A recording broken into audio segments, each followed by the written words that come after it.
Look at that. Look at that motherfucker to my right. John is back. Let's kick it off with the intro first. John, don't even say nothing, man. You don't even say nothing yet. Yo, what are you doing right now? The big V. Look, man. All right, man. Let's just jump right into this shit. I made my wife wake up and drive me there anyway.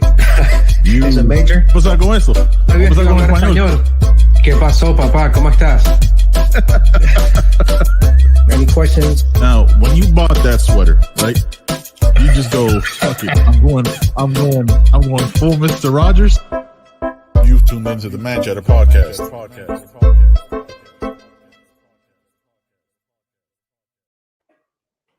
Man, every time that song plays, I dance a little bit. Shout out to the boy my boy Anthony, for creating that the intro for us, man. Welcome back to your own show, bro. Welcome back. It's been a while, man. It's been a while. We'll get into that later. Yeah. What's going on, man? How you been? First of all, I know it's not Wednesday, but it's Wednesday somewhere. Cheers, my friend. I don't know. Yeah, I don't know if it works like that. But in another dimension. Holy shit. Yeah. Thanks for listening to me. Yeah, what did you say at the beginning of the show? Don't say anything. That's pretty much what happens during the show anyway, right? You just like kind of just run your mouth and don't let me get a word in. Yeah. What'd you say? No, man. Or listen. Or listen. Yeah, or listen. Yeah. You don't listen or let me talk. I don't know. I'm like a prop. I don't even know why I come on the show anymore. It's probably why it's been a while. Bad. Probably. But yeah, man, what's new, my brother? Man, I had family issues, family emergency back in Florida. So made that trip to take care of that. Everything's well though. I missed out on the hot wing challenge. I'm disappointed. I mean, I didn't miss out on it. I watched every bit of it. God, that move on your brother's part, by the way. Legend. Like, I already knew where he was going before he even said it. I already knew what he was thinking. I said, "Oh yeah, these two fools. They're gonna go. One of them is not gonna let the other one outdo themselves." Mm-hmm. So I knew that's where he was headed. I knew that your Eagles couldn't handle it, and then the Condor, right? Is that what he was? The Condor just couldn't handle it either. Bro. fucking bird.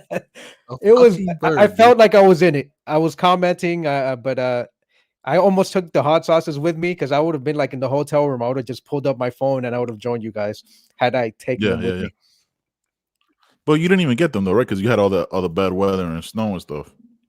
So you had to figure that whole thing out. Yeah. We got really bad weather over here. Like Texas is complaining that they don't have any power and they haven't gotten. It's the first time they got snow in ever. But yeah. Did you see they were talking about it today on Fighter and the Kid? Like I guess there's a bunch of TikTok videos if you go on TikTok, about Texans saying that it's not real snow because it doesn't melt when you put it in the microwave, or I don't know why you would put snow in the microwave or like lighting it on fire. Is that such a Texas thing to say? Yeah, exactly. It's TikTok though. Like this is what we taking as news now. Like that's the new conspiracy theory. Snow isn't real because they're saying that it was government snow. It was you know how the government controls the weather and that whole thing. Where was their government cheese though? Because they weren't getting any power, no help from the government. No help. Well, yeah, because that's where they became libertarians. They're like, oh no, we want to be independent and not have the rest of this country's electric power. Yeah, El Paso though, for the most part, were good. They didn't lose any power because they were still connected to like the west. The grid on the west, and so for the most part they were pretty good, but everywhere else in Texas, man, they were suffering. That sucks, man. That's gotta be, dude. First of all, I can't imagine being that cold. We had a close family friend that lives in Texas, and she had like the pipes in her apartment like bust in the wall and shit, and they had like up to a foot of water. They were able to turn the water off so they didn't get too much water damage because like none of the pipes are insulated and shit like that. And this wasn't even on the rundown, but organic conversations about the catch up. That's right. But it's just interesting, like how people are like, oh, it's good that they don't have regulation and they were able to do do whatever they wanted with the way they run their power grid and the way the pipes are constructed and all that shit. Like, let me ask you, man. Like, you know me, with shit like this. Like, is deregulation with shit like that smart, or should you always plan for? I'm always the person that like plans for the worst possible outcome, right? Right. So, like, if there's like a chance I'm gonna get snow out some freak shit, like, oh man, all right, let's spend the extra little bit of money and let's get that taken care of. What do you think? Well, that's the problem with deregulation, right? Because they don't get any snow or any severe weather like that to that end, to extreme cold temperatures. They did as little as possible to maintain those to maintain the equipment, because they figured it's like a company who puts out a bad drug and they say, well, this is going to kill X amount of people, but we're better off taking the lawsuits because we're going to sell $16 billion worth of the drug and we're going to pay $2 or $3 billion in fines. Yeah. That's still a $14 billion win for them. So they'd rather put the drug out. So that's what these people did under deregulation. They didn't have to maintain it like they should have. And, people in Texas paid the price. Tony, who's in tech school, they were without heating for a while. So they're just loading up on extra blankets. So, I mean, the Air Force Base, they were without heating because they rely on that grid too. Yeah. It's crazy. Like, by the way, Tony just got his laptop yesterday in Air Force tech school. Said? Got a fucking laptop. It makes you mad every time you say shit like that, right? Yeah. Yeah. His roommate has a flat screen TV and his Switch. And a Switch and his Switch, yeah. Yeah. In tech school in the Air Force. Dude, I had brand new. Dude, I didn't have, when I went to boot camp, it was 03. That's 18 years ago. So cell phones weren't even like a big thing yet. You know what I mean? Like the way it is now, obviously. So you still had to do like T9 and shit like that. But we didn't get our cell phones for 6 months because I was OSIT, one station unit training. So it was basically a 6-month boot camp. So we didn't get any of that shit. So like hearing that just makes me so angry. You gotta be fucking kidding me. Like, you just hanging out and you just get all your shit. You got an apartment. You get to stay at a hotel. Got to figure it out because somebody had COVID. It's just madness, bro. Yeah, it's frustrating. It is. It's not frustrating. I mean, good for him, but no. It's jealousy but on at the same part, time, it pisses me off. Yeah, like I'm happy for him. I'm glad he listened to you and joined the Air Force. Absolutely. And all that stuff, but at the same point, we're like, nah, man, fuck that too, though. Like, there's also that part of it. We're like, nah, that's not cool.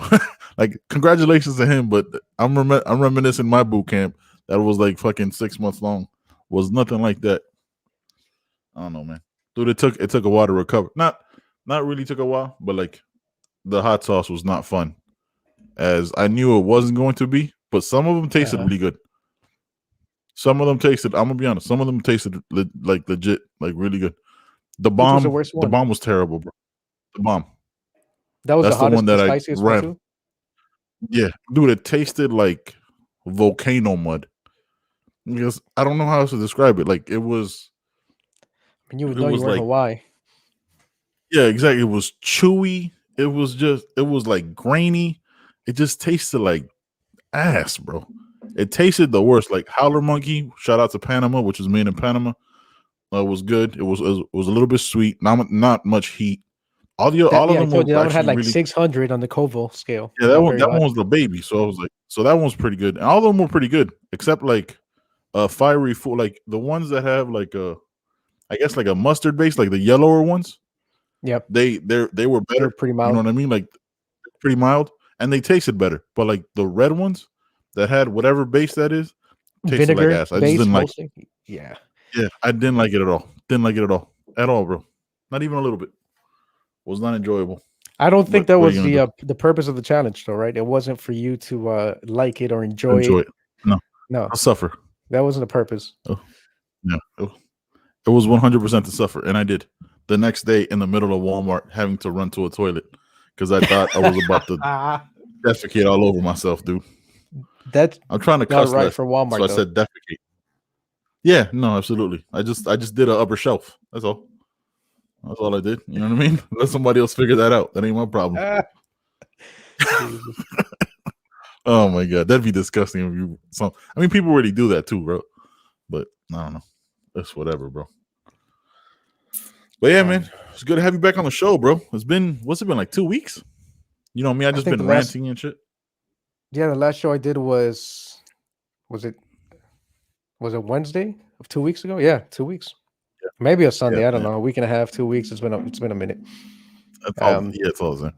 You're like the Brian Callen of this thing. You just kind of start popping back in on the show you co-own. You know what I mean? Hey, that's right. Next thing you know, I'm going to be doing a show with a Asian man. Yeah. Technically, I'm doing a show with an Asian kid. My son, he's half Filipino. So you're already doing the Steve Byrne. Dude, have you seen that show? The fact that they call it Big and Hungry is hilarious. Two tiny, like, little, weak, fragile dudes in their 50s calling themselves big and hungry. But it's hilarious. Yeah.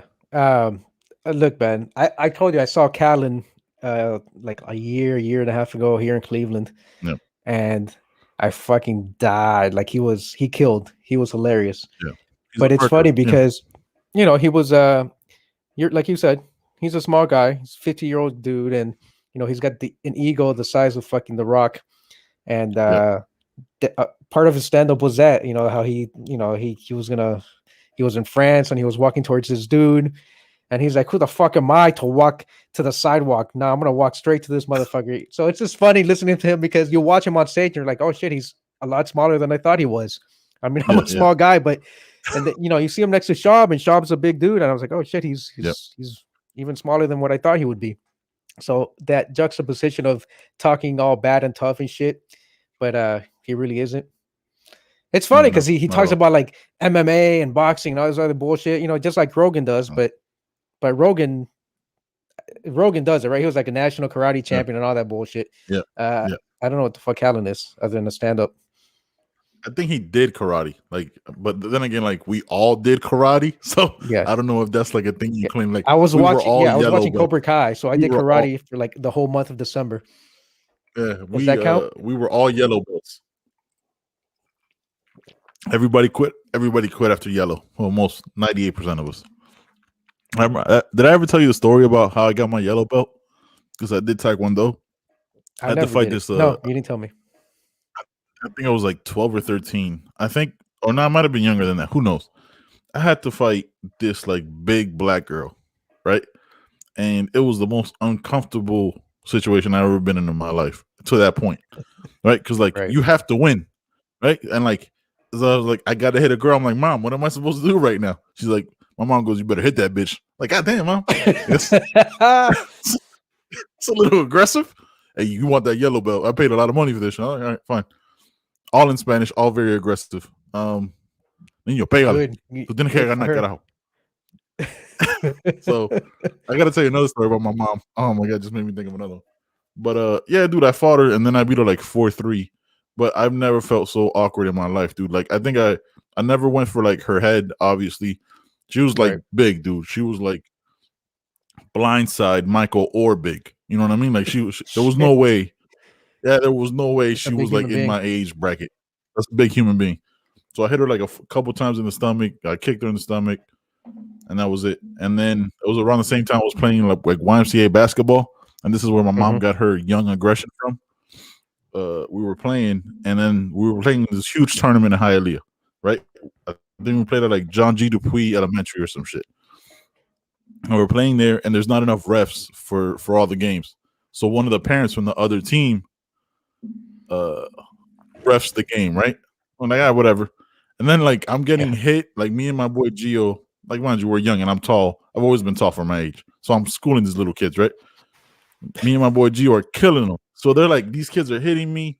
And then the parents are like, this is real, like fucking like almost not like the rucker or anything like that, but the parents are like right on the baseline. So like I go run for a ball and I run out of bounds and one of the parents pushes me back in.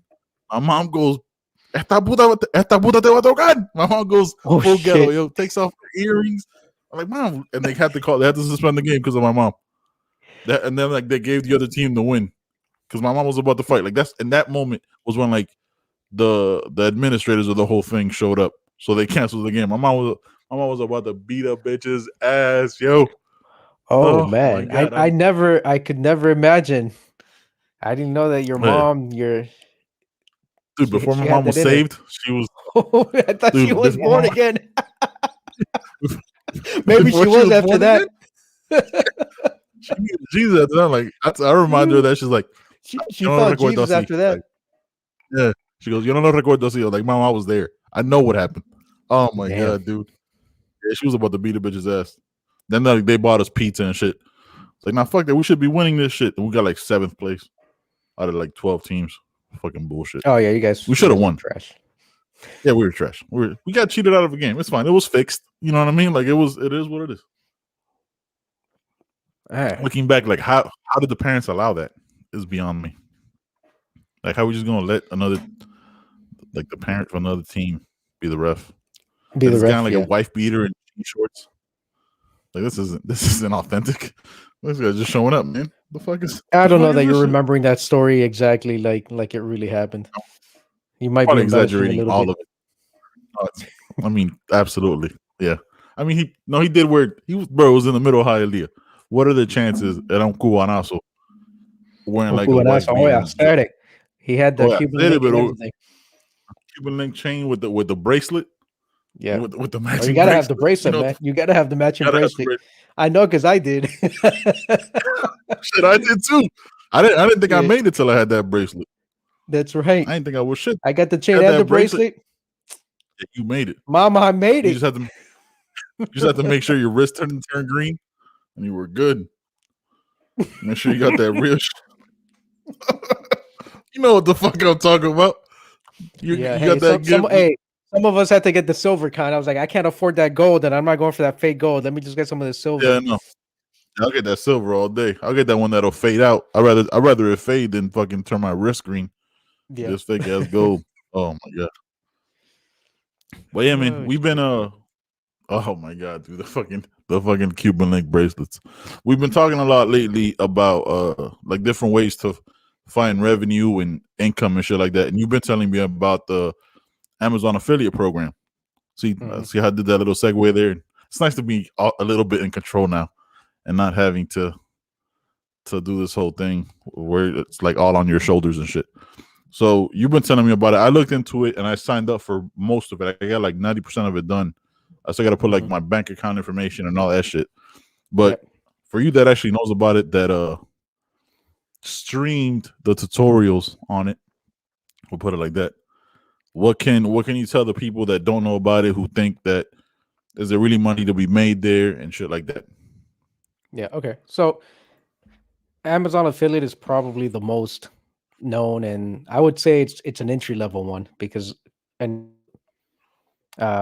I've done something called CJ affiliate, or not CJ. Well, I am a part of that network as well, but I've done ClickBank. ClickBank is a lot of digital products. There's a lot of garbage on there, a lot of like fake like gurus that teach you how to make money.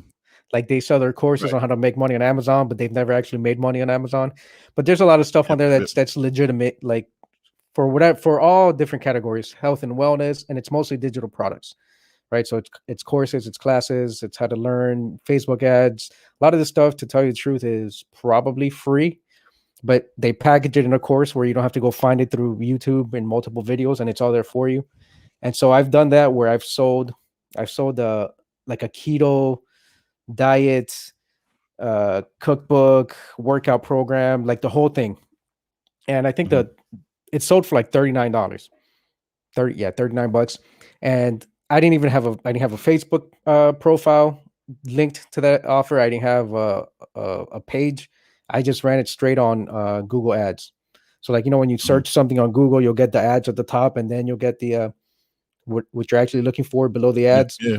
And so those ads using keywords, that's where that product that I was selling would come up. And obviously I did a lot of keyword research, making sure that they were competitive, that people were actually looking for those keywords.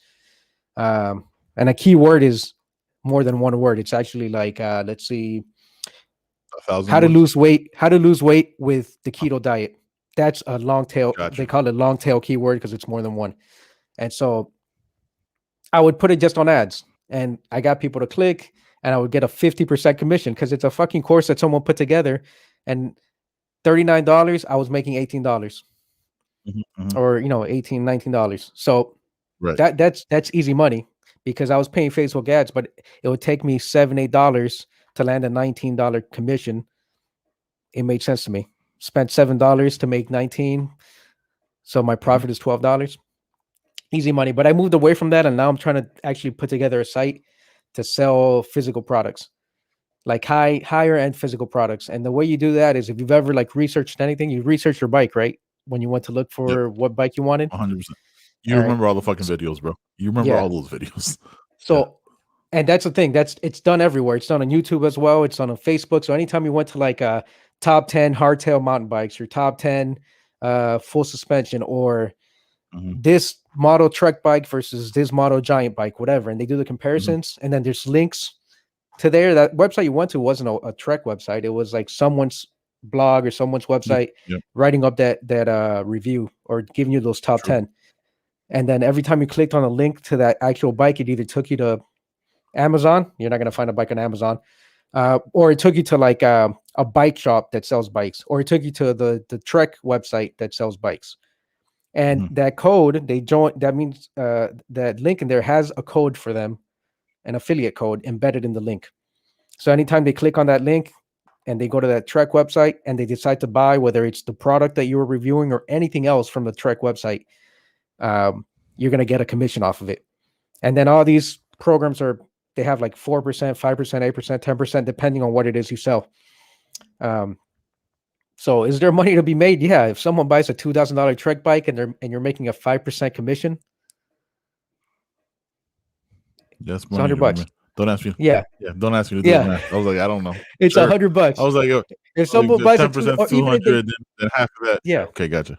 And even if they don't, if they buy like $300, $400, $500 worth of gear for their bikes, and the gear for these bikes is expensive, whether you're buying new tires, whether you're buying a new fork, you spend $400 or $500. And so what I'm doing is I'm writing up reviews on all these different things. I'm putting up the content, and I have and I'm not doing it for mountain bikes. I'm doing it for workout equipment. So treadmills, squat racks, whatever. Anything has to do with the gym, at home gym, only because COVID, that's where it's going. Everyone's working at home, everyone's at the house. So that's the trend. So that's what I'm making the site about. Okay. It takes a lot of effort to write the content. So I'm also going to use Facebook ads. I have a Facebook page for the site already. So I have a social media presence for it. I have like 300-400 likes already, or followers on it. And I'm just going to do it slow, $5 ads. And I'm going to post I'll post the review that I just wrote on this treadmill. Right. Well, I'm going to post it on the Facebook page. Instead of like saying, hey, go buy this treadmill, I'm going to say, hey, look at this treadmill. If you're looking for a treadmill, these are the top 10 reasons where you should get it. So I'm not trying to sell someone on a treadmill. I'm telling them, look, this is why it's so awesome. So it's a social media platform. So you want to be social. Right. Yeah. So you want to be social as opposed to be like saying, hey, buy this, it's on sale, 20% off. Being social works more than just trying to directly sell people. Yeah. So don't Herbalife it. Just have just tell them, look, these are the reasons why you should buy it. But hey, it's almost like, hey, I'm leaving it up to you. I'm just giving you the information. That type of thing. Exactly. So so you're just telling people all these good things about it, and then they read it. If they like it, they click through and they buy, and you get your commission. Right. Okay. But because if you think about it, right, like if you have 100 people, just 100 people, right? Because people always think like, oh man, I'm trying to get like $100 million or $100,000 every day, like some wild shit.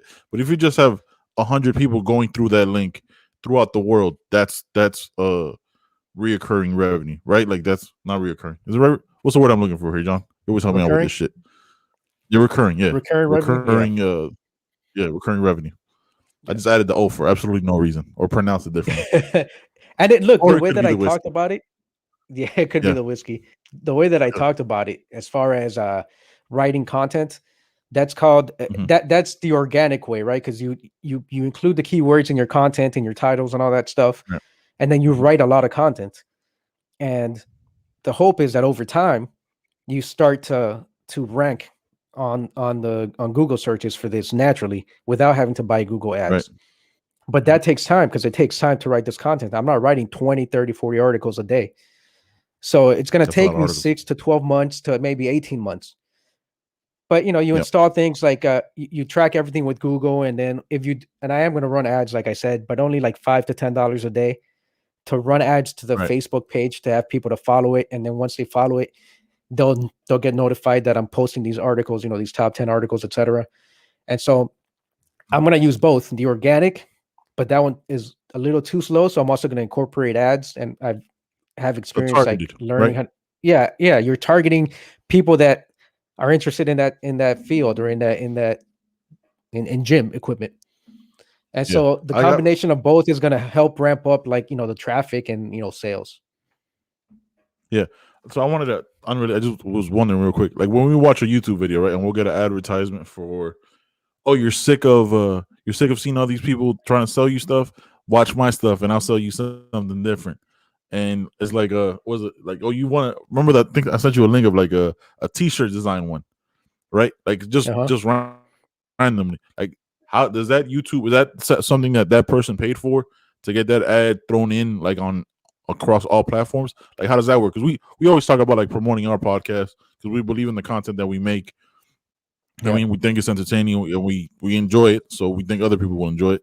So we think about that, like how does that work? Like you just put like on YouTube or Google, you put like a target demographic of 18 or 49, and you would that's who you were slanted to. Because I'm assuming like if you have a YouTube account, you have a Google account, and Google knows everything about you, so that's how we would target it. Yeah, and there's different types of Google or not Google, YouTube ads. So like the one that we talked about for the channel, right? Right. That would I think I talked about discovery ads. And so when Yes. you do use the back end of YouTube, I mean you see all the targeting stuff. You can target by people that like podcasts, people that like specific Mhm. podcasts. Like you can put Fighter and the Kid, Me too. JRE, etc. Yep. Flagrant 2, all the people that would be into that would probably be into this type of podcast as well. People like two guys talking about what's going on in pop culture, talking shit, and not giving a fuck about Yep. what everyone else thinks, right? So 100%. it's the same type Very of like Patrice setup, O'Neal. same type of conversation. Very Patrice O'Neal. Yeah. R.I.P. Man. R.I.P. Goddamn. Dude, I'll jump back into the conversation we were just having. You've been telling me about Patrice O'Neal we've been friends for over 2 decades, right? You've been telling me about Patrice O'Neal forever. I was like, Yeah. yeah, I've like seen some of his stuff, but like I sat down the other day and watched Elephant in the Room, and he's probably the most casually hilarious, brilliant guy I've ever seen do stand up. Like what he was it like 2010, 2011 with Elephant in the Room is what Dave Chappelle 2011, is and he becoming. passed. Yeah. Yeah, and like it's what kind of Dave Chappelle is becoming now in a way, minus the whole like make me money angle that he took, which I kind of agreed with Andrew Schultz on about the whole Netflix thing. Yeah. But like if like watching that, and I watched like I haven't finished it because I had work and shit like that, but I watched like 40 minutes of it, and I still got 35 minutes left. But it felt like he wrote none of it. But like it felt like he went on that stage and like he had like a overarching thing that he wanted to talk about. You know what Like I'm saying? Jay-Z, Like who I know, doesn't write his shit, he just got in there and started yeah, spitting. yeah. When he was like the clip I sent you, and it was from a different clip where he's like, "Oh, so listen, what was it like? Listen, ladies, if there was if there was a traffic accident and you lost your, you know what I'm saying, and you lost your vagina, like what would you do?" And then like women yell out different holes. Is like, oh, so I'm supposed to care. I'm supposed to treat you differently than other dude. Like the way he played to a crowd, it is like they talked about it, and I try not to like for the lack of a better term, like dick right off the term that they're saying, like that he was the GOAT. But I've never seen anybody do stand up like that. Like I've only ever seen people who like have these written jokes. You know what I'm saying? Because I've seen a lot of stand up. Like I have these written jokes. These are the things that I want to talk about. But like the way he played to a crowd, it felt like every time you saw him, just seeing it off that, because I never got to see him live. Just seeing him off that was a version of greatness that I'd never seen before. You know what I'm saying? Like I'd never seen anybody like that where I felt like every time you saw him, you got something specifically for you. Like you got this gift of this Patrice O Neal stand up because it happened because he played to the crowd every second. When he was like talking about the white girl in the first 5 minutes, like think about it. Like if you, and he was who was the Peruvian chick that he killed? Goes, yeah, that white girl, she's top shelf white woman. That shit fucking killed me. That was at the start. Like at the start, where did he say? He goes, "Woo! Look at them things." Like he goes, "Who's the seating manager that put this girl right up here?" Yeah. Oh my god, dude! Like right off top, like you just felt like you got this special moment. Just watching, I was like, "Fuck, bro!" Like I didn't get to see him because I mean, I just didn't. I knew about him, like I heard him because you know what I'm saying, we talked, but I just never got to see it like that. Like I had seen that stand up before. I'd always seen clips, but I never sat down and like appreciated it. Like we still got to see the documentary. You know what I mean? I got to see the documentary. You've been on Patrice. Yeah. Yeah. And you got to do. There's he came out with an album afterwards that was released after his death, which was better than I think Elephant in the Room. Mr. P. Okay, I gotta. So there, I mean, it was something that he just he had recorded and it was done, and they released it after his death. Bro, you got to listen to it. I've watched Elephant in the Room every year. I haven't seen it this year yet, but like it was released in February, I think February 19th. So I watch it every year on that day. Good day. Yeah. That shit is. I laugh hard as fuck every single time. Fucking kills. Like it's my first time watching it, man. And I've seen other stuff from Patrice. Plus, I used to listen to him on XM when he was on the what the fuck was the name of that show? Opie and Anthony on XM. Yep. And he would be on there. He was like a guest, but really like a guest host is what he was actually. And bro, like before he released Elephant in the Room, and so I've been on Patrice for a while. Like Hockey was 41, 42 when he passed away. He was just getting into. He had already figured it out, like you said, what Chappelle's figured out now over the last couple of years. Patrice was already there. That organic, honest comedy, right? It's like I don't know, you know what I mean? I'm not a comedian. I don't know if that's like a slight or what. Like the way he just made it feel like it was just so natural. You know what I mean? Like that's one thing about like listening to podcasts with like comedians. Like you hear their breakthrough and like their breakdown of the jokes. Like, oh, I'm working this stuff out, I'm working that stuff out. And I don't know if Patrice did that, right? Like I never was sitting in that back of the table in the room in the comedy club. You know what I'm saying? Seeing the whole process. But like the way he just made it come off and sound so organic was a gift, bro. Like I loved every second of that. It was a lot of times where like I laughed hard, but other times I just wanted to like sit there in silence and just appreciate that shit, dude. Like it was man, incredible. This is how good it was. Okay, when I was in Afghanistan, and I was like the NCOIC of our little satellite finance office. Right. I'm not gonna say I made all the soldiers watch it, right, including the commanding officer who was a female. But at the expense of I was E6 at the time, and I was looking at E7 before I ended up getting out. But at the expense of my career and an EO complaint, I was like, no, you motherfuckers are gonna watch this and you're gonna love it.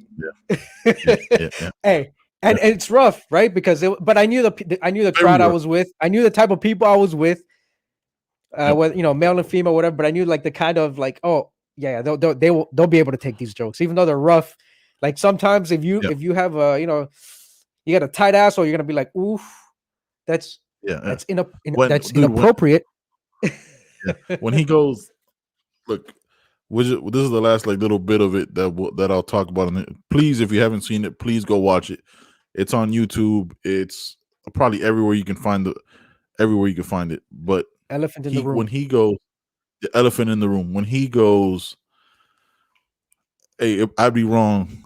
Real quick, I'd be wrong. We need to have like a holiday harassment day. Like, dude, you right there. If I told you when you get up, let me know so I can sniff your chair. I'd be wrong. Just, bruh, dead, like dead. Like, hey, like just they're dead. Like salmon dipped in honey. Yeah. Oh, dude, funniest motherfucker. Oh man, I haven't laughed that National hard. Harassment Day. Like, I bring you flowers. yeah, Bring you I just got to talk chocolates. Hi, how about your are titty meat. you? I just got to talk about your titty meat. Oh man. No, not the All right, cleavage. so no, the titty meat. The titty meat. How do you get that much titty meat out? Oh my god, dude, he was. Oh man, so young, high blood pressure and diabetes, right? Is what got him, and he said it in the stand up.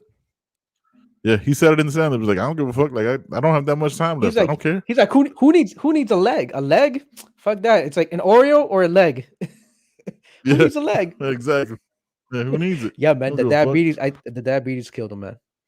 Yeah, diabetes killed him. Fucking crazy. 41, 42 years old, bro. Fuck. Yeah, we weren't even gonna talk about that, but I mean, I had to ask you about that because you've always told me about Patrice.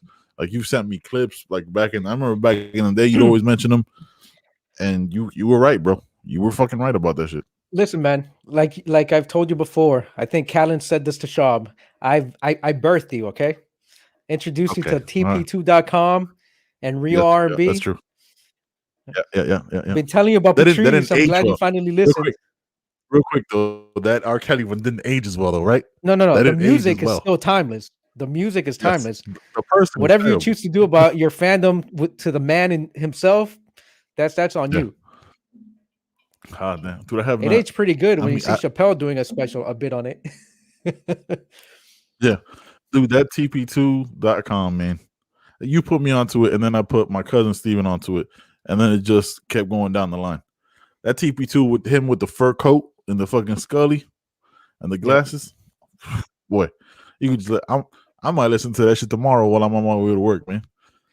I don't mean it. Dude, R. Kelly was one of the greatest R&B people of all time, man.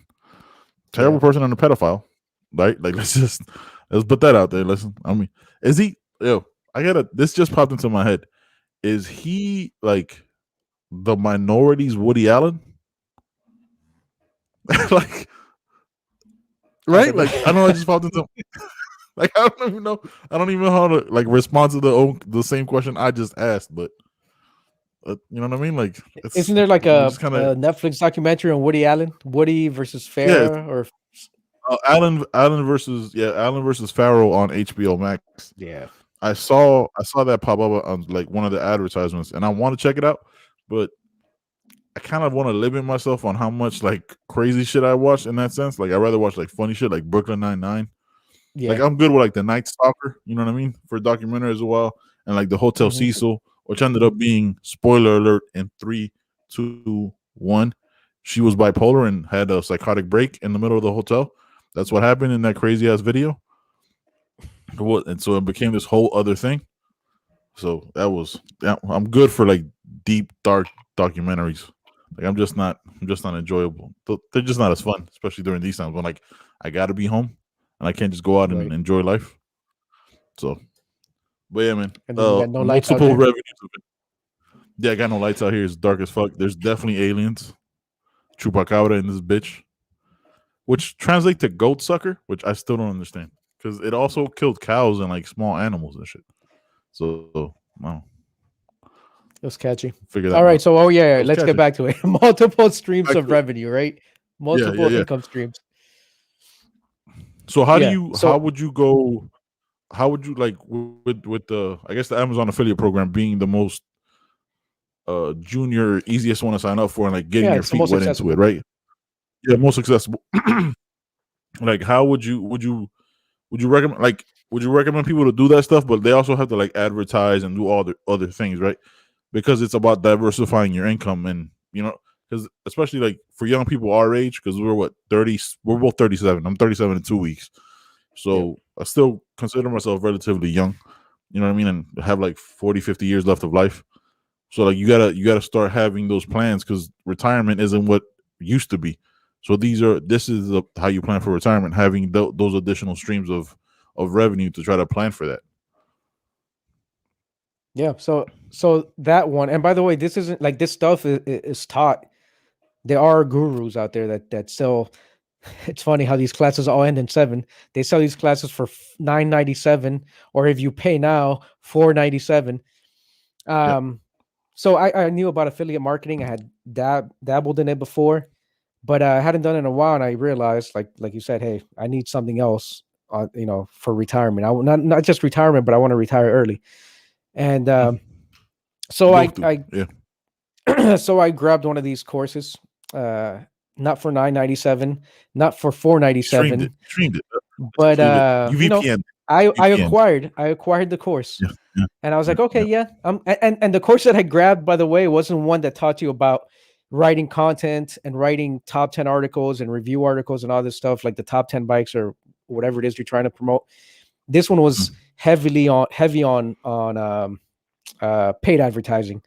So like grab a product from ClickBank, whatever the product is, a weight loss product, and just run advertisements to a landing page that you create that's, whatever, like to collect an email or something, and then redirect the person to the product. And then the sales page is already built. You don't have to do anything. But I don't like that. I don't like that because it's like, you're not providing any value. You're just selling people on it.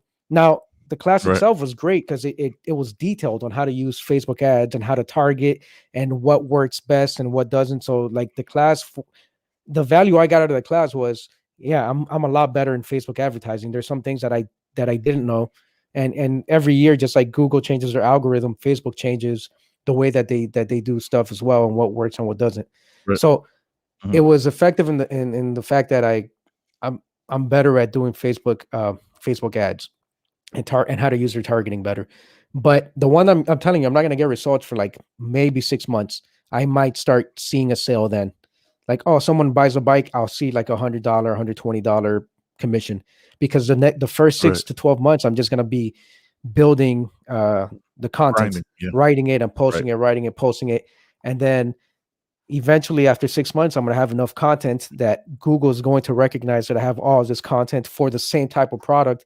And they see, okay, this person's providing value. I'm hitting the keywords. I'm not just selling someone in some, like, my page is not just like a page where like they stop by and then they get nothing except like a couple of lines, and then I shoot them off to a sales page. So so that's what the algorithm in Google sees. But it's not a get rich quick scheme. It's, you have to build it over time. And so I'm doing that. But like I said, I'm going to run ads to it to speed it up a little bit, which is why that course helped me out. It's a long-term. Yeah, it's a long-term investment as opposed to like day trading. Is the best way to describe it. Right? As opposed to day trading, which is also gambling. Yeah. And I look, I could run ads. I could run ads to these offers, to like a page, to give someone something and then redirect them to a sales page. But I would have to run like $500, $5,000, $10,000 in ads. Like I'd have to scale up really quick. And if I see something's working, like I spent $120, $50, $100, $1,000, $5,000. Like if I see it's working within the, after I put $20 into it or $50 and I see that people are going and buying, then I can scale up. But I'm like, that requires a lot of ad buying, media buying. And I'm like, no, I'm not trying to do that. So I'm going to do the organic as well as the ad buying. And I mean, I told you about other stuff. I do, like, I buy stuff to sell on Amazon and on eBay and on Facebook Marketplace. Yep. So like I paid $15 to get a reseller license for my county. And that in turn allows me to go online or wherever to contact actual manufacturers or distributors or wholesalers who only sell to people that have a reseller license. So they won't sell to the public. Okay. Yeah. So like you get this stuff in bulk and you get it at a bit of a discount. And I buy mostly liquidated stuff. So stuff that people like, stuff that's off the shelves from Best Buy or Amazon, like it didn't sell, or there were customer returns, or they were refurbished.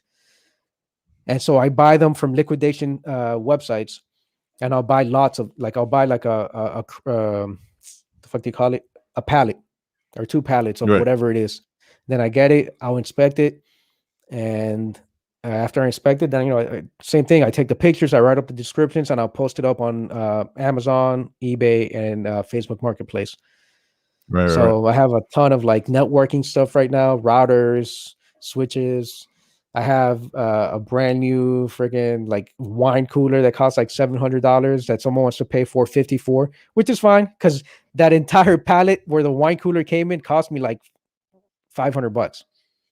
So just off the wine cooler alone, I'm gonna make the money back. Plus, there were other items in there that were like just strictly small home appliances, a lot of brand new microwaves, stuff like that.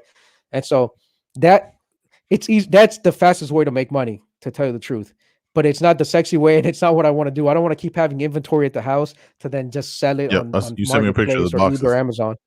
Yeah. Yep.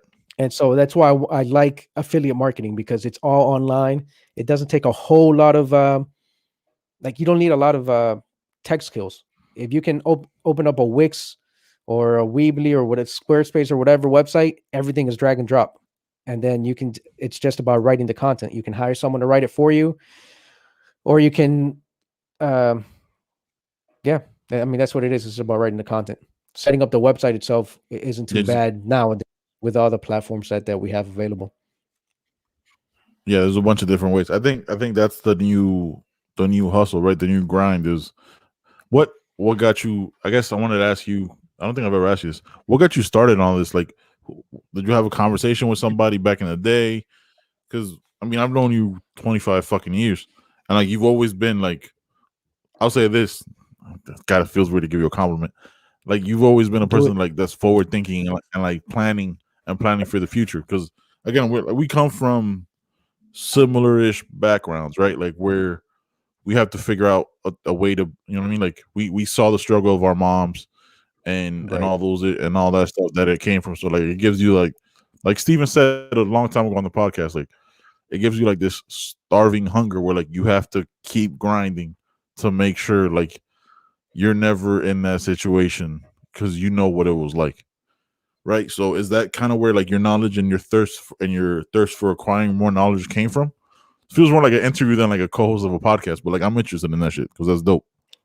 Yeah, man. No, I saw my mom struggle. I saw my mom hustle, right? That she was hustling. And so this was, when we were in high school and before really the internet took off like it has now with social media and everything else being so accessible. And so I saw that she had like this entrepreneurial mind and this hustle mentality in her, but she was working really, really hard. I mean, look, at one point though, she had people working for her. Unfortunately, she was in business with people that she shouldn't have been in. Not that she didn't know, and like they just they stole from her, or it worked out that way. But so she always had that hustle. She always had that mentality. She was always able to like, she had her own little business. Like I said, she had a couple people working with her or for her, and so that's where it came from. And plus, we grew up in Miami, right? So where everyone is out to, like, it's dog eat dog, right? Everyone is out to get each other. Everyone's out to hustle you, and so that's always in the back of your mind, like, nah, I don't trust you because I can't trust anybody. You just try to take advantage of me. You're just trying to get yours. So that's where it came from. And then as the internet and technology started evolving, I started looking into like ways to make money online and different, like, I don't know if you've heard of the term drop shipping, right? Drop shipping essentially is like, and if you say drop shipping now, you'll get laughed at, or you'll get laughed at for saying drop shipping. But essentially it's and you can, and it's usually people that buy a product from like China, from AliExpress, which is like if you've heard of Alibaba, AliExpress is like Amazon. You can actually buy from AliExpress and deliver it to your house. So AliExpress is just a bunch of middlemen who buy from Alibaba, and they raise the price a little bit. But the plus side is that a lot of those will be in the US already. So if you order from AliExpress, then the shipping will take a week to 10 days maybe, as opposed to like almost a month if you're shipping from China. You don't have to worry about any of that crazy shit. But so that's all it is. You're not holding any inventory. You put up a website, you put up these products, and then if someone orders your product, you just send the order to your supplier in AliExpress, and then they'll ship it to the person. So if you're selling a fucking pull-up bar for $40, someone orders it, you send the order at the end of the day to your supplier in Alibaba, you pay them $20, $25, you make a $15 profit, whatever. That's just like the simplified version of it. And I did it. Okay. And I was doing it on eBay and Amazon and stuff like that. But you notice that on eBay and Amazon, there's a lot of people that, like, the companies themselves are selling on there. So like, how are you going to make a profit when they have millions of products, and you can't beat them on price. Get buried. But I remember there was this one time. So so the best way to do it is to have your own website. Don't sell on Amazon or eBay if you're doing drop shipping, because they're all getting the products from the same people. So you have to take people to your own website where they can't really, like, I guess, comparison shop. And I mean, like, at the end of the day, like, you can brand your own stuff. You can put your own brand, and so to stand out from the crowd. So there's a lot of options. But I remember, like, 5-6 years ago, there were these portable espresso. I'm big on coffee. Espresso machines. Like, they don't require any fucking electricity. You just, like, you pump them, and they create the pressure, and they create your espresso. And they were selling for like $60, or I was getting them for like $40 or $50, but they were selling on Amazon or eBay for like $90, $80. So I was like, okay, let me get in on this. So I sold a couple, and it just so happened that I said, you know what? Let me raise the price on them. I don't know why, but I raised the price on them, even though everyone else was selling it for lower. Christmas time came around. I think that's what it was. I was thinking about Christmas time, and everyone was sold out. But there were still a couple of suppliers that had it. Those suppliers raised their prices as well because they knew that people wanted them. And so since I had already raised my price on Amazon and eBay, people were already knew, oh, he raised his price 3 weeks ago. It's not like he raised it yesterday and he's price gouging us. So I was able to like 8, 9, 10 of them, and I made like $50 on each or something. I made like $500. Just like, oh, I just got the notifications on my phone, like, oh, another sale. And at the end of the day, I just sent those sales to the supplier, and he shipped them off to the people, and they got it in a week to 10 days. So that's what got my, like, the wheel spinning, like, oh shit, there's got to be a better way to make money. But I know money can be made because I just made $500 just sitting here watching like football or whatever the hell I was watching during the holidays in Charleston, I think is where it was. Football. No, it was football. It was football. It was American football. Oh God, that was a long time ago then. But yeah, man, like, look, if you guys just tune into the podcast, listen, or watch us on YouTube, I mean, I guess I say it all the time, and I've said it all the time on this podcast, this episode specifically. Me and John been friends for 25 years. He's a person that I still go to, being what 4 months older than me. I still look at you like an older brother in that way because you're wise with shit like this. Like, I go to you like, hey man, what do you think about this? What do you think about that? I like your advice on shit because I know you're thoroughly researched with this type of shit, right? Like, not everything, right? Like when we went through our bike addiction, right? Like our bike YouTube addiction, we both were like, yo man, check this one out. No, check this one out. Check this one out. Now check this one out. So when we talk about this stuff, this is a thing that we're gonna keep doing. Look, we're everyman, right? Like we're not celebrities. We're not anybody that is trying to sell you something. We're just trying to give you things that like we think about and we've researched and we talk about. And we're wondering like, hey man, is there money to be made here? Like, how does this work? And just like everyday stuff. Like Monday, we're gonna have my boy Jonathan Soul. By the way, my wife told me I can't have any more friends named Jonathan because I literally have 8. Yo, I have 8 Jonathan friends from like all over. I thought you were talking about your boy John from like Parrilla. No, not that guy. Exactly, John? Dude. I have Jonathan Janangeli in Georgia, Jonathan Parrilla, you, Jonathan Soul, and I think there's like 3 more Jonathans just fucking spread out there. So he's gonna come on the podcast. We're gonna talk about, like, he's a survivalist, and he does the same job I do, but he does that stuff. He's super handy, and just talk about different shit because it's one thing to like just go on political rants and all this stuff. Like, we have to understand that like this is man chatter, right? Like we're every man. Like, you grew up the same way I grew up. We talk about random shit. So this is stuff that I find that I'm curious. I don't know why I added like an extra I in there. Fucking whiskey, bro. Fucking whiskey. That I'm curious about and trying to figure it out. Like, because I'm trying to figure out different ways to make income and diversify my portfolio. So I signed up for an Amazon affiliate program. We talked about it.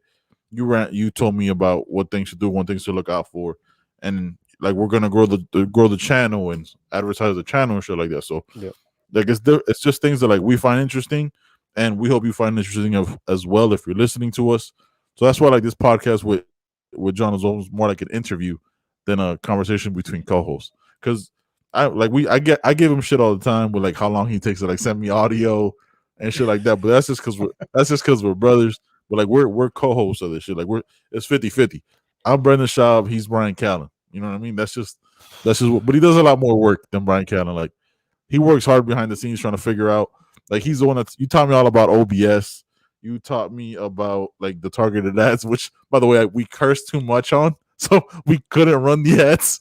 It was a little too aggressive. All right, that video we made, we were a little too aggressive, and I think we did curse. If anything, it was 100%. Me the one that was doing all the cursing. Yeah, because I wrote it for you to be the one that's cursing because you're like you're the big and hungry guy. You're the fragile meat guy. Like I figured I'd come off more aggressive. And then I looked at it and I was like, nah, it's not aggressive enough. We need to come harder. Hey, motherfucker. Do you like motherfuckers who talk shit? Well, listen to us.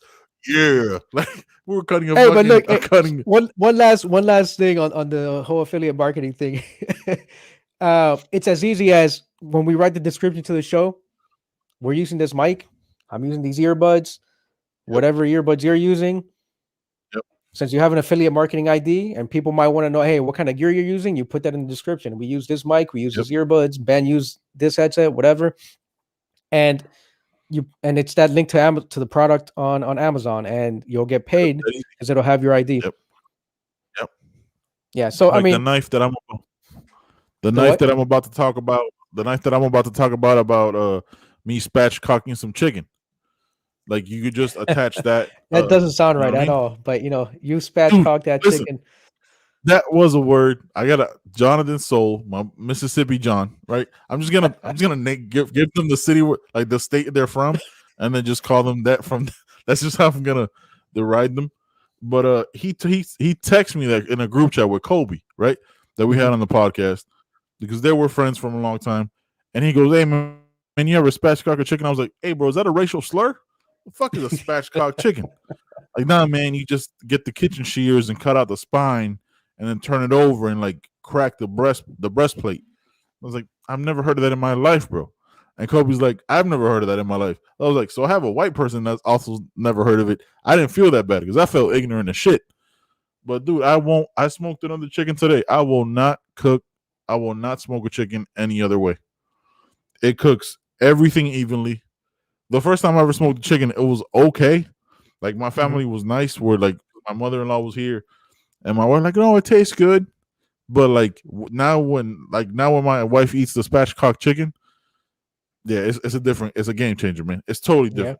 Yeah. And then she got me this knife for Valentine's Day that is for the brisket, which I'll be adding into as soon as I get I'll be adding to literally every link from now on that when I get my affiliate program, because I want to be talking about fucking smoking forever. And it cuts through the brisket, it cuts through the chicken like butter. Like it's like an 8-inch knife, but it has like a rounded blade at the top, and you just cut right through it from like, I want to say my Rico or something like that. Dude, it cuts right through. And to anybody, dude, it's such. Don't talk about knives, please. I give my wife a hard time because we bought like a set of Cutco knives. So I was like, oh, it's time to use the $5,000. Huh? $5,000 for knives? No, I mean I exaggerate by about $4,400, but it was $600 or $5 or something for about 5-6 knives. It's $100 a knife. So every time I use the knives, I'm like, I'm about to use these $5,000 knives. But I mean, hey, they do their thing, but I never thought I'd be paying hundreds of dollars for knives. No. I'll tell you that. I paid like $25 for my knife. I think I paid like $25. That's all I needed. Like, check the reviews on Amazon, and that's just what it was. But yeah, man, like it's just as simple as that. Like the knife you use and the knife you talk about on your podcast or on your show, you just add the link in the description below, and you could add revenue that way. And I was watching Think Media, like which is where a lot of stuff I get like my information from, like how to promote your channel and stuff like that. And because this right here is revenue, right? Like right now, I know it doesn't sound like a big deal to a lot of people that watch millions and millions of subscriber people, but like we're at 52 subscribers right now. That's 52 people I really don't know. You know what I mean? Besides, like, I think my brother, my wife, you know what I'm saying? I subscribe to my own channel, so that's like 4. So there's like 48 other people that I think like my mom's in there. So like that right there, it like opened a different tier to YouTube where we were able to attach our links. So if you go to our about stuff, or about in our channel, You'll see our Patreon, our Man Chatter store, and stuff like that. Like you'll find all this different stuff. So all this stuff is tiered, and like again, everything is like how much work you're willing to put into it, right? Like it took me 25 minutes to figure out the whole like Amazon affiliate thing because you had to add like your Amazon app link, which was a pain in the ass. You gotta like copy and paste, send it to yourself. That was the only part that I found tedious, but everything else was super easy. And then you just again, like you just add the link to a description. Somebody clicks it, buys it through your thing, and you have revenue. And it might not seem like a lot, right? You might because you gotta stop thinking about the fact that you're gonna make like $10,000 in a day. That'll come if you put the work in, but it's gonna be less than that. It's gonna be a couple dollars here, couple dollars there. Yeah. You keep working at it. Those couple dollars are dollars that you didn't have to work for. You know what I'm saying? That like that shit will just become recurring, and then you're good. Yeah, I mean, you'll make $10,000 in a day without having to do a lot of work if you learn how to do Facebook ads and you spend $5,000, $6,000, $7,000. That's about right. You got to about $6,000, $7,000. You make a $10,000 sale. Yeah, takes money to make money. Takes money to make money. We talk about like putting money into our ads and throwing it targeted. You know what I mean? Like this is as raw as it gets. Like this is a real conversation. We're trying to grow this channel as big as we possibly can because we want this to be a revenue stream. We want that fucking YouTube platinum plaque and gold plaque behind us. We believe in what we do. You know what I'm saying? So absolutely. And we're not gonna be people that, oh, I'm just gonna keep it all to myself. Like, nah, man, we want y'all to grow with us. Like this is a family. Like, man, like we're not gonna share in the checks. You know what I'm saying? Because you make your own checks, and we make our checks, but we want you to get checks too. That's all. And enjoy the content and super shit. Yeah, you know who else believes in what they're doing? Who's that? An individual called Chris D'Elia. Chris D'Elia. Hey man, shout out to the fact we're about to do this on a live stream reaction for a video you haven't seen. So I haven't even seen it, so I don't know what I'm about to get into. Yeah, you got the share screen adaptability. I don't because you know my hamster is getting tired. So let's do this. We're doing this live, ladies and gentlemen. Yeah, let's live. Do. If you're listening to us, let's see what Chris D'Elia has to say. I haven't heard from this man in like 9-10 months now, give or take. Yeah, ever since the allegations came out. Yep. The allegations. I don't even know. I could never find any news to substantiate or not. So let's see what no charges. No charges. No? All right. Well, let me see. Let's share my screen. Yeah, figure out how to do that first. You got that? You know how to attach audio and all that shit? This should work. I'm streaming my tab, so let's see. This is live. Good segue, Brave browser tab. Is that gonna work? The Brave browser tab. That's yeah, share audio. Let's do that. Let's click that box that says share audio. Yeah. Shout out to StreamYard. Me, right? Shout out to StreamYard for that. Yeah, I can hear you. Shout out to StreamYard for having that capability to let you know, hey man, you sure you want to do this? It really helps out. Like that little extra check where like, hey, remember to do this. Appreciate that. Yeah. All right. Here we go. I'm gonna hit play on this. And you just let me know where to stop. We'll take it, whatever, a segment at a time. Yeah. It's only 8 minutes. Let me know if you can hear. Let me know if you can hear. I'm hitting play now. All right. Hi, everyone. I know that it's been a really long time since you've heard from me. And when the news broke, I put out a statement that said everything I've done has been legal and consensual, and that's true. And I wanted that statement to speak for itself. And I wanted to talk immediately. I wanted to post online. I wanted to do my podcast business as usual, but I thought that might not be the best thing. What might be the best thing would be if I just take this time to be with my family, try and take a long, hard look at myself and just and do that. And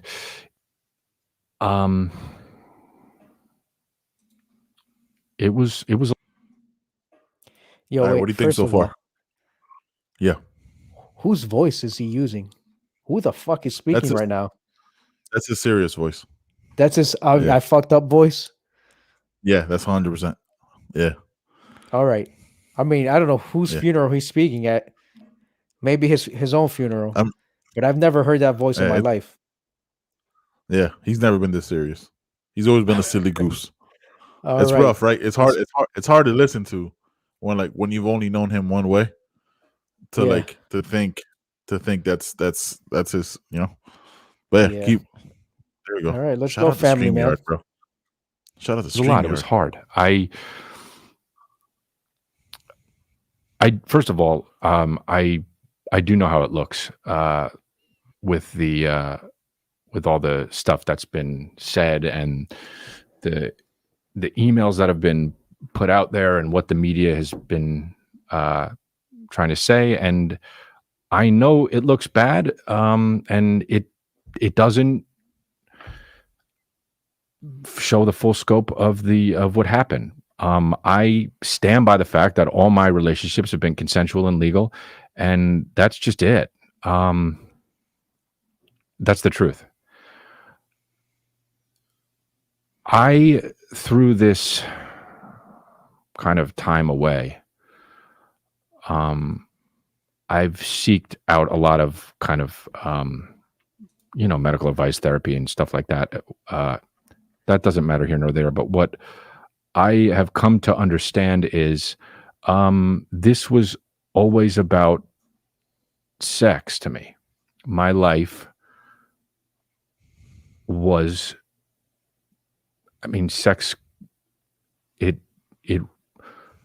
controlled my life. It was the Yo, he can't even fucking get the word out. It's rough. It's rough to watch. Yeah, it's hard to watch. Oh shit. I you know what though? I'll say this, man. Like, knowing that no allegations have been put forth and just been like some screenshots that we talked about on previous podcasts, right? Yeah. I know it's gonna sound weird, but like, I'm proud of him for like finally doing this, because I know this couldn't have been easy, and like be as 2 minutes in and like be as raw and as like real as he can. Where like if he would have tried to crack a joke, that would have seemed disingenuous. Yeah. So I appreciate that he's being like real raw and honest. He should have done. I think he should have done this a while ago, because you let the bulldozer keep coming, it's very hard to stop it. Yeah, it was a fucking avalanche. Like Callan by the way, obviously some Callan situation got resolved because he's back, but he got on Instagram right away and put out a statement. Right away. Yeah, the next day or even that same day, like he didn't wait very long to put out a statement. Whether it's true or not, whatever, that stuff gets settled out of court, all the time. But I don't even think there's been any like civil. I haven't heard of any like civil lawsuits. I haven't heard anything past those articles and that Twitter shit. Like, I haven't heard anything past that. Like, we would have known about it by now. We're on Twitter enough to like know, yo man, this person's trending, this person's trending. Like, it was just like smear, like, smear, right? Like, there's just all these things with like no follow up, no police investigation. Because if he's guilty of these things that they accused him of, the guy should be in jail. But like, nobody was like, yo man, we need to talk to you. It doesn't seem like that ever happened. So that's where like my hate of like cancel culture comes in, where like it just this is cancel culture, right? Like, this is somebody else saying something about you, so somebody else reacts to it. Not Gina Carano's stupid ass, but if only Patrice O Neal was around, he would have. I think he would have canceled cancel culture. But let's listen to Chris talk about his sex addiction or whatever the hell he's about to say. Yeah. Focus.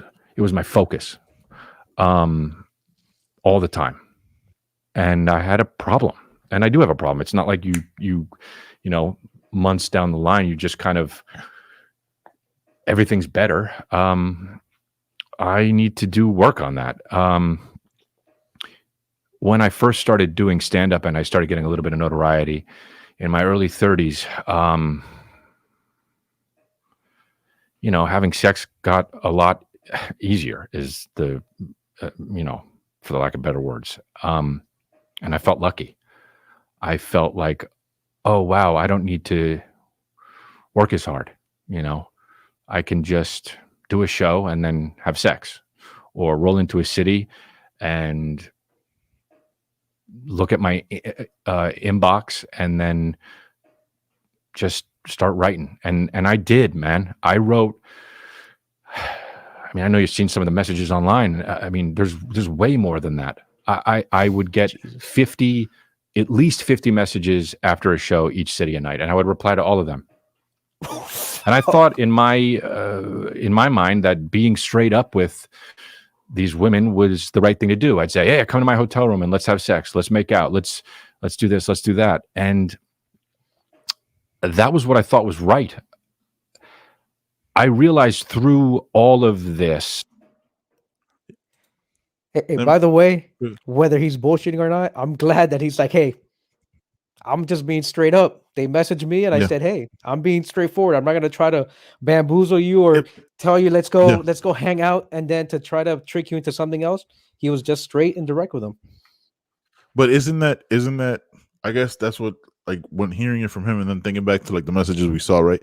Isn't that kind of what you're supposed to do? Like, so now messaging, right? You know what I'm saying? Like, if you're not, so like me messaging, you know what I'm saying? You messaging, Crystalia messaging all these women like, hey, look, this is what I'm about. So that's what's weird, right? Like thinking about it now, right? Like because we have time to process and all this stuff.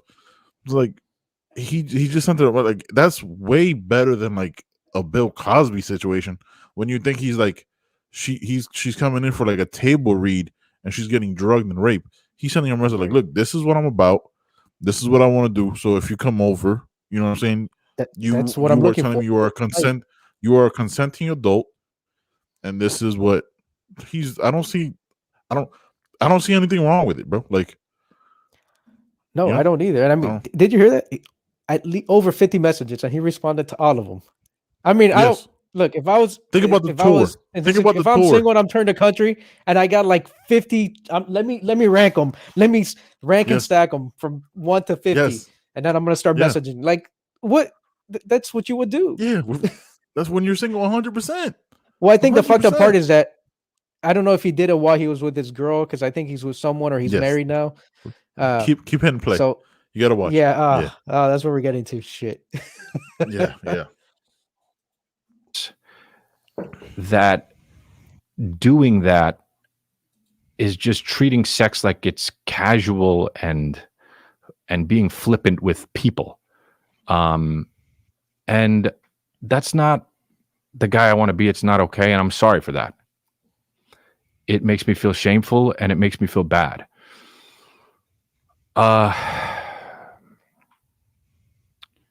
You know, people talk a lot about the power dynamic and about, well, why should someone who is a fan of yours have to worry about if you want to sleep with them or not? And I don't know where I fall on that. You know, I sometimes think, especially in my early 30s, I would be like, well, the girl has the power because that's, you know, I want to have sex with them. And if they want to have sex with me, then great. But what I can say is the familiarity. I would use the familiarity that I had with these women to have sex. I was like, oh, they already use me. They already know me. I didn't have to do the extra work. And I was talking to one of my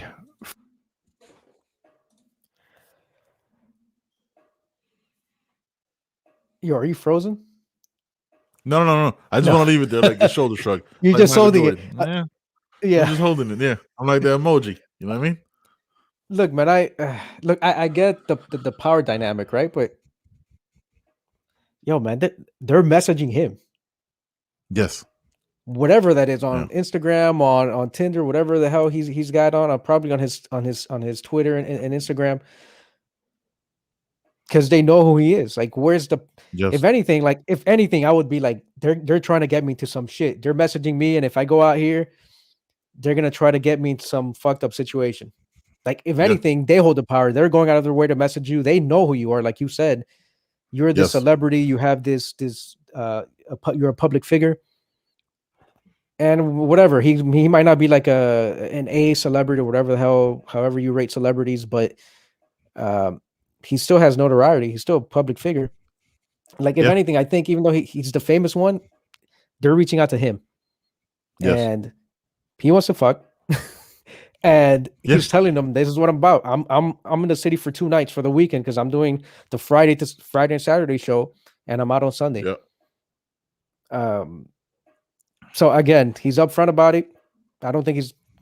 I didn't read the messages, so I don't know. He said he was being flippant with people, but I'm sure quite a few people took him up on his offer. So I don't see what being upfront. I remember some of the messages, and it was like, "Oh, just come over, let's make out." You know what I'm saying? Oh, come over, let's make out. Like, that's, you know what I mean? Like, again, like, thinking about it now, like it becomes a different perspective, which is why, and it's. I remember us talking about this podcast. I was like, "Yo, we need to hear from you, Chris."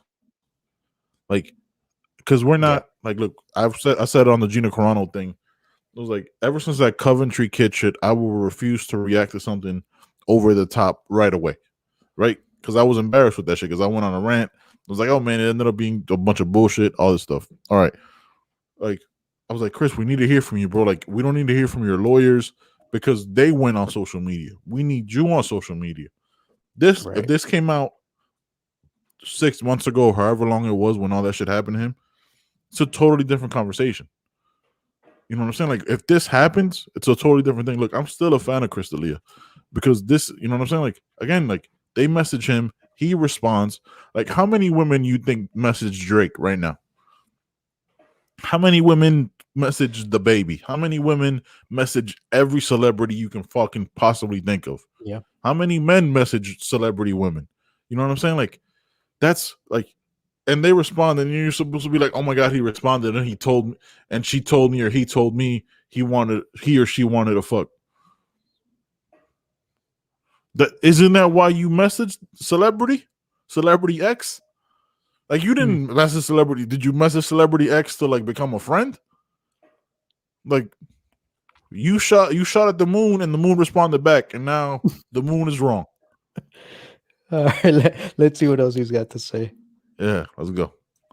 Friends who, I was talking to one of my friends about this, and about the power dynamic, and about the familiarity, and not having to use that. And I said, why is that behavior not okay? Why is it not okay to sleep with somebody if it's consensual and they want to sleep with you? This is big right here. And he said, it's okay. Well, it is okay. It's okay until it's not. Yep. And that was when, a lot of it clicked for me. It was something that just became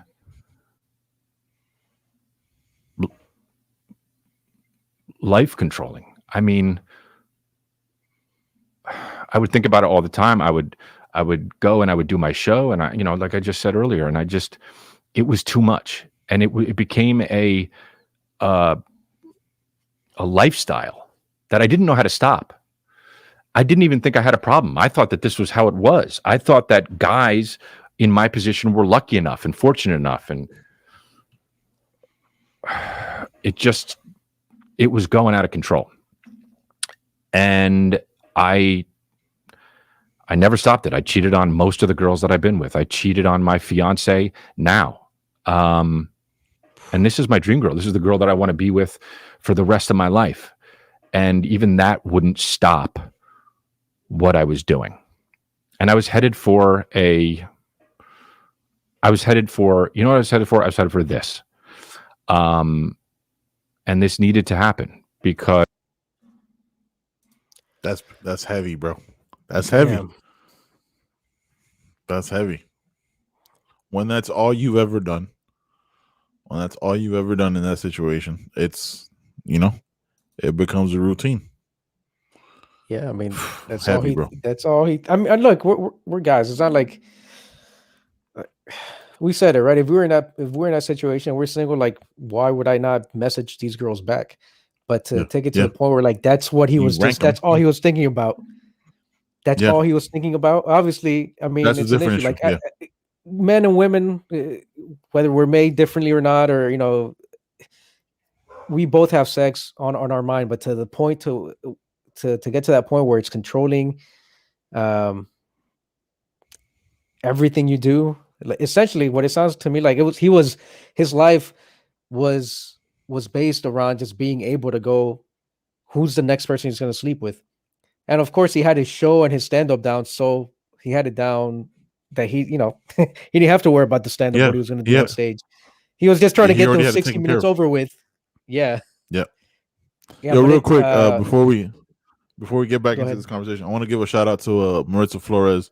She's a good friend of Jonathan's and a supporter of the show, on Patreon. I want to make sure I give her a shout out and thank her for that. But yeah, it does take a lot to admit that, right? Like to also make a video when like people have kind of forgotten about you and go out to do that. So and finally take ownership of it.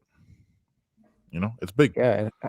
And how many people are watching this video? I mean, hundreds of thousands, millions. Eventually it's going to get shared. Like that video itself, it's tough. We're sharing it.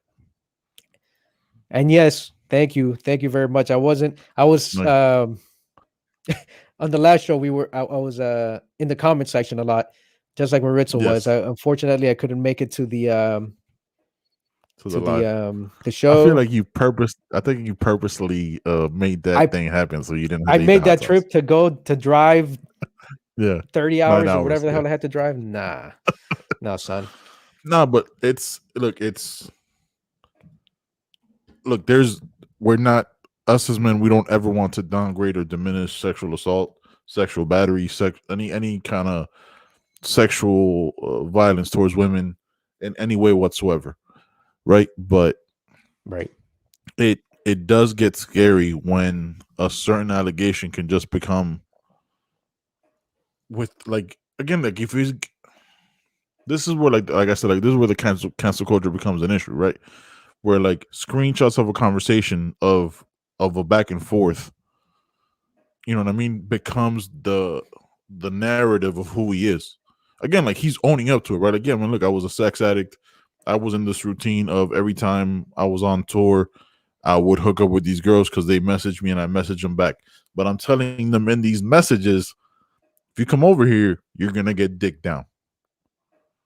And that, you know what I'm saying? Be it right or wrong. Right. And when I was single, he's like, I cheated on all my exes, he cheated on his fiance, and all these things. He's saying it in the messages, and they respond back. I don't remember a follow up, like, because I remember one story where like, oh, she showed up and he didn't have his pants on and his dick was out, and he was just like.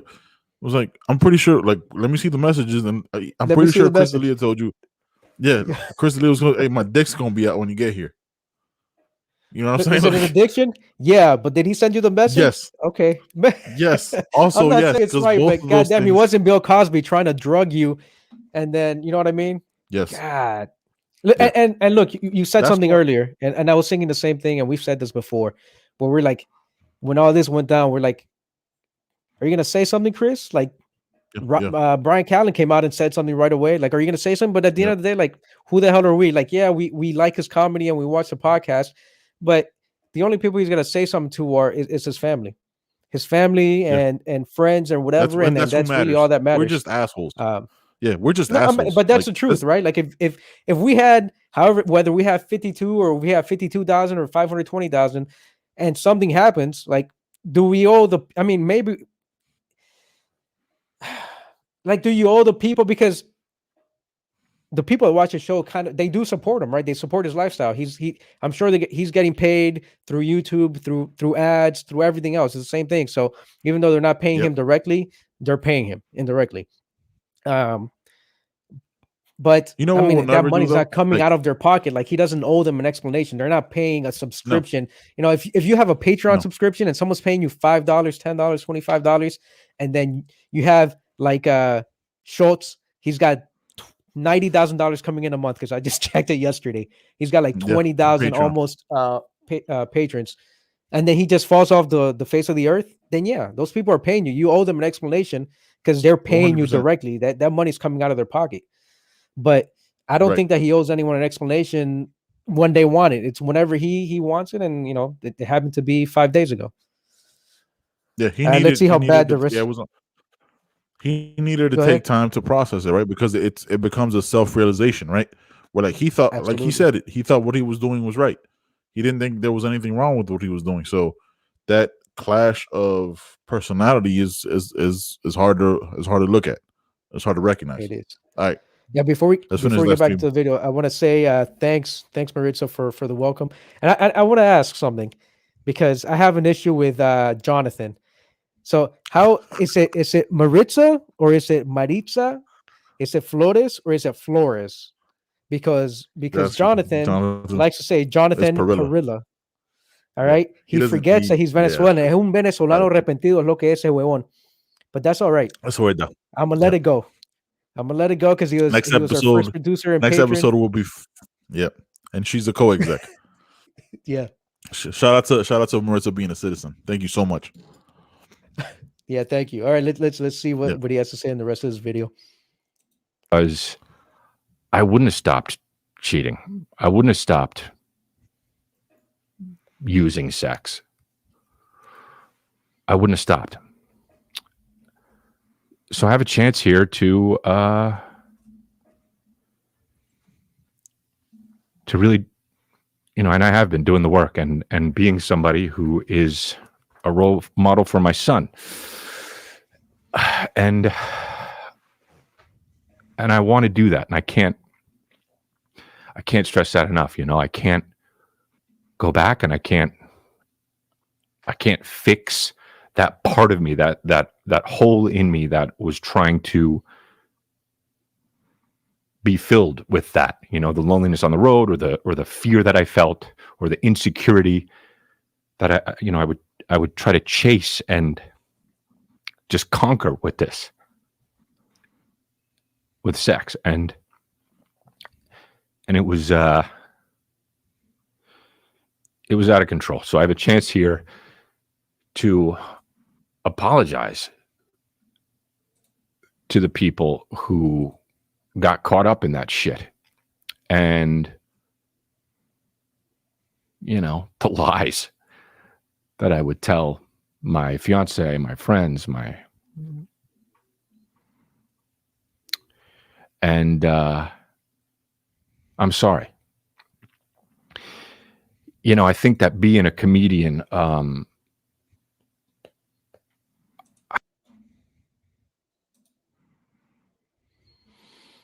you got? I needed a break, man. This stuff is hard to. It's heavy. It's heavy. Like this is like for those of us on the outside, right?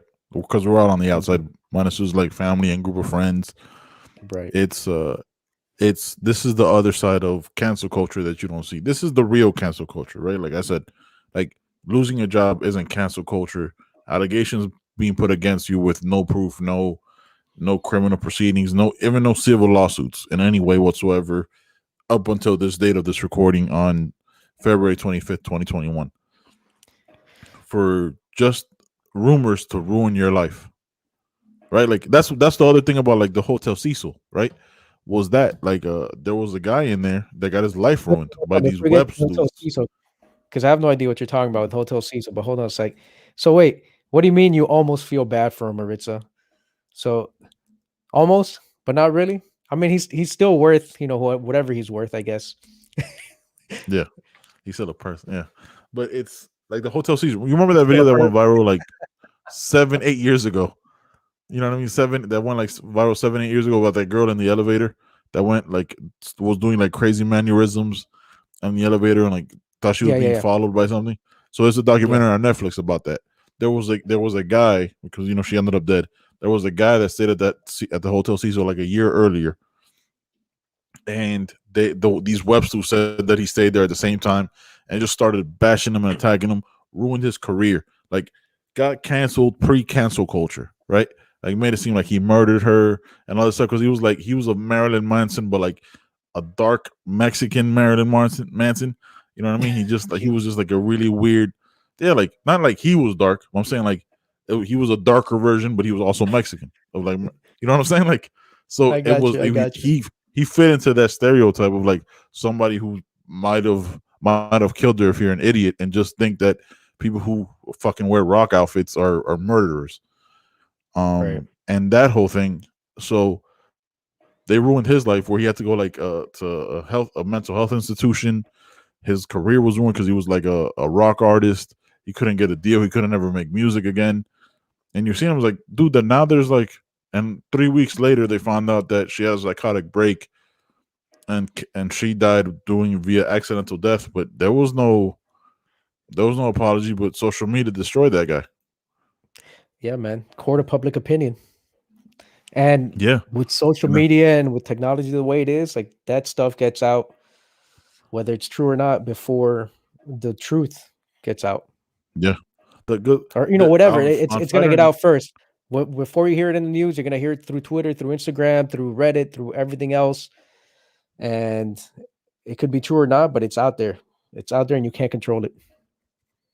Yeah, and that's where it gets it's that's the issue I have with cancel culture, right? And I don't know, dude. It's just weird, bro. It's just weird to think of it where like his whole life got ruined off allegations, and that was it. Yeah. Like there was no proof. He got dropped by everybody, and he still has a life with a family to support. So yeah.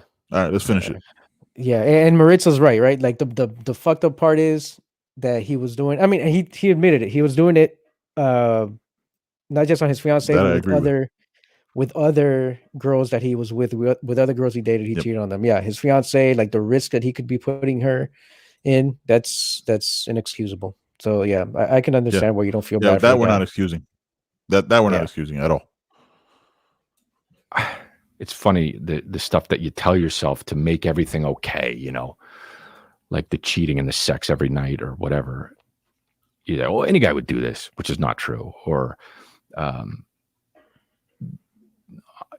whatever it is. And I just I don't know.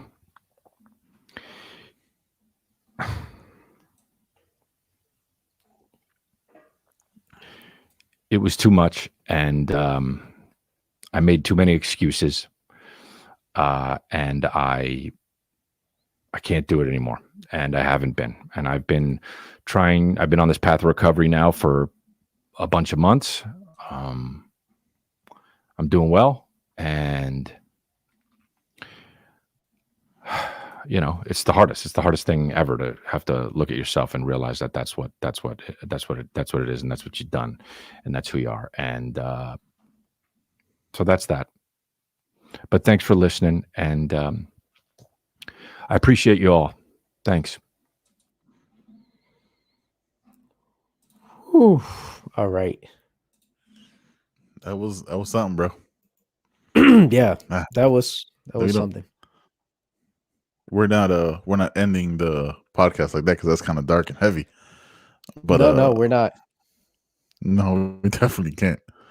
But yeah, man, I do have a question since we have our executive producer / director / what else is she? She's our she's a citizen. She's a citizen. Angel investor. Yeah. Shout out to the Patreon. That's right. So we had a couple of things that we want to talk about in the next show. Any special requests? Yeah. Out there? We're open. Miss Maritza? Just message us on Patreon, which we both have the link account to. And we need to start making more Patreon specific content. We're gonna for sure focus on that. Also with the Amazon affiliate program, everything Jonathan's been going on for himself. Has this fucking living room looking like storage at a Best Buy. Yeah, it's looking like I just raided a fucking storage at U-Haul. Like, what was that, Storage Wars? Yeah, that's exactly right. I just want one of those auctions. Yeah, so we'll definitely keep growing it, man. And this is, dude. Let's take a second and acknowledge how seamless StreamYard has been. Like that screen share was smooth, no buffering, no issues. shout out to StreamYard, man. It was well worth the money. Which, by the way, Maritza and Jonathan, you guys provided for us with your patronage. So this is the kind of content you'll be getting in the future. Jonathan will be doing his own live streams on his side for the channel with his son, talking about shit like that, and I'll be talking my shit as I usually do. Which we didn't even get into, like my whole Gina Carano thing. I feel like you agree with me though that like you're not entitled to a job. You say some wild shit to your boss, you kind of get fired. Like that's just kind of what happens. They have the right to fire you if you're putting the company. At the end of the day, a business is in it to make money, for profits, for their shareholders. If you're a publicly traded company, and if you put their bottom line in jeopardy, they have the right to let you go. That's a legitimate fireable offense. Yeah, and if you can't find, like Maritza told us last time through Jonathan, if you can't find our Patreon, you can find it in our About Me section, and Jonathan will be working on how to put it anywhere else, because it's not just the Man Chatter thing. You got to add like the Find Me URL. Hey, hold on a second. Jonathan won't be working on anything. All right, Jonathan is he's the aesthetics here. He's a handsome, pretty face, and he makes the show better. No, Jonathan's not going to be working on anything. He already did a lot of the work on the back end to get the show up and running. Now also don't say back end. The rest. Don't say back end like that, right? Look, man, you don't know about technology, so maybe you don't understand the term back end. And no, I know what it means. I don't have enough time in the show, and I don't have enough time to break it down to you. That would be another hour and a half. So I think we're not going to talk about. But don't say it after you've been drinking whiskey. Like, that's just inappropriate. That's just wrong. Thank you, Maritza. No, I think she might have meant the other Jonathan, because that's okay. I'm Jonathan too, so I'm just gonna take the compliment because that's what it is. Take it. All right, guys. I'm gonna take it from Parilla because he doesn't pronounce his name right. Yes, Parrilla, como mierda que tú eres. All right, guys. Right now, you're gonna be watching the next graphic as we end this stream. Thank you so much for watching. Till next time, I'm Ben. That little man right there, right there is Jonathan. The other way. I know. Don't say it like that either, though, right?